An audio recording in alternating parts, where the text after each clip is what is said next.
Hello, welcome to the Frost Seat Experience. I'm Nik Frost. You prepared. I'm Paul Seymour. How you doing, Nick?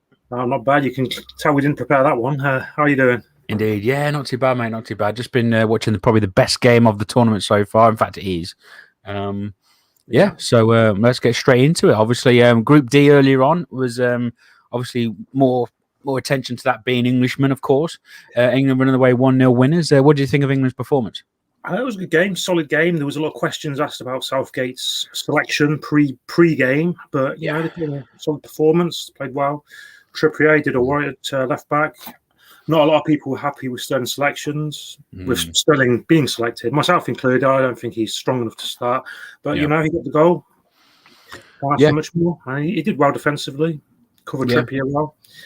I still think Grealish is a better player and should have been in the squad, but that's just me. But 3 points. Done what you need to do. Yeah, that's it. Yeah, I mean, to be fair, Croatia, I didn't think were at the races as good as they should have been, especially weren't as good as they were 3 years ago. So England took advantage of it. Hopefully that'll get Sterling's confidence up a little bit if he is going to be starting. Because he is Gareth's favourite at the moment, isn't he, in that position? So, but I'd like to see more of Jack Grealish 100%, obviously, and Phil Foden I thought did well. I think overall the team did pretty decent considering all things considered. But yeah, fantastic. 1-0 to England, and the Group D second game is on tomorrow, isn't it? Scotland and Czech Republic. Keep an eye on that, of course. But yeah, let's go to Group C. Starts off with Austria versus North Macedonia. Again, I don't know if you caught any of this, Nick. I managed to watch most of the game, but yeah, pretty good. I thought North Macedonia held themselves up well, especially at the 1-1 side of it. Kind of let themselves go when it went to 3-1. I think Austria, they are going to be just like Macedonia in many respects, going to be like the whipping boys, if anything. But they just managed to pull off the win today. Yeah, I agreed. Yeah, it was a comfortable win for Austria, but I think that's probably going to be their only win of the tournament. Yeah, unfortunately for them. I think that group's kind of gone how we expected it to go. Netherlands, Ukraine. We expect it to be the two stronger teams, and so that's the way it looks on paper, and that's the way it looks like it's heading, in my opinion.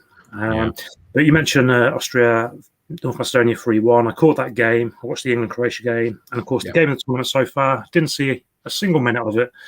So just my luck, eh? I know, right? To be fair, it was one of them. But I actually thought Ukraine might have done it at the start because obviously they were playing better than they were putting out there. But first half 0-0, dull as dishwater. Netherlands looked leaky at the back, but then the second half, just blew the whole thing out of the water, really. Yeah, of course. I saw Netherlands took a 2-0 lead and they were pegged back to 2-2. Yeah. You can only feel disappointed if you've clawed a 2-0 lead back to 2-2. To then lose 3-2 is pretty gut-wrenching. Yeah, obviously when Wijnaldum got the goal, captain's goal at the start, obviously that got to give him great confidence. He had a good week this week so far. Then obviously when the second goal in, it was 2-0, and Ukraine didn't look nowhere near coming back after this. It looked like they were drained. Then a heck of a goal happened. Yarmolenko scored. Fantastic strike from him. Defense could have closed him down a bit better. They're definitely missing Van Dijk and De Ligt. They could have had them two in the middle. That would have been much better, but unfortunately didn't. Then the second goal, quick succession, came out from a free kick onto a header. Again, the defenders wasn't when there was 8 defenders from Holland. Didn't even go with the player, and he scored the equaliser. So, but then the third and final goal, obviously for Netherlands, was a big mistake by the Ukrainian goalkeeper. He could have kicked it out when he had the opportunity. Failed to do so. Went into Nathan Ake, crossed it in, and onto the head of Dumfries. And that was the end of that. Pretty much.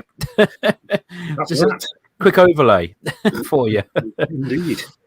So that was Group C. It was indeed. So overall, best day out of the lot. I think England was okay. Austria and Macedonia is better. Netherlands, Ukraine, the best. So far, so good. Yeah, a good day of football all round, really. Indeed, my friend. Yes. Okay. So if we have a quick look at tomorrow, shall we? Yes, indeed. Yes, let's highlight tomorrow. See what happens there. So we've got Scotland, the first game at 2:00, playing Czech Republic, the final game of Group D. Yeah, it'll be interesting. What do you think of that game? I think if Scotland play as well as they did against the Dutch, I think they'll have a chance. To be fair, they played well in the friendly against the Dutch, so we'll see how they carry on. I've got a few keen eyes on a few members of players there, of course, especially Robertson. So I hope Scotland do well in that regard. And I think Scotland could win that tomorrow. Okay. Then we've got Group E kicking off at 5 o'clock. We've got Poland, Slovakia, first sighting of Lewandowski for the tournament. Yeah, let's see if he can get some goals on the list. Obviously, Lukaku leading the way at the moment with 2. Kane letting me down today, typical. But yeah, I think, do you know what? I think Poland are going to have an easy win there as well. I think they'll easily win 3-0. Yeah, I'm not sure it'll be 3-0, but I agree it should be a straightforward win for Poland. I'm going to say 2-0. 2-0. And then closing out the day, we've got Spain, Sweden at 8 o'clock. Yes. Yeah. What do you think of Spain's chances? Obviously, not as been as great as they used to be, but obviously they're slowly coming back. Yeah, I think they won't be a strongest force in this tournament, but they should still have too much for Sweden. It should be an easy Spain win. I'm going to say 2-0. I'm going to say 2-0, 2-0 for those 2 games tomorrow. Nice. Okay, fair dues. Yeah, that pretty much wraps it up. And again, we'll be back tomorrow night. Hopefully after the game, finalizes tomorrow. We'll be on live pretty much straight away. Fingers crossed if all things work out. And until then, we'll catch you all guys tomorrow. Indeed. Hope you've enjoyed this. Yeah. Catch you later, guys. Peace.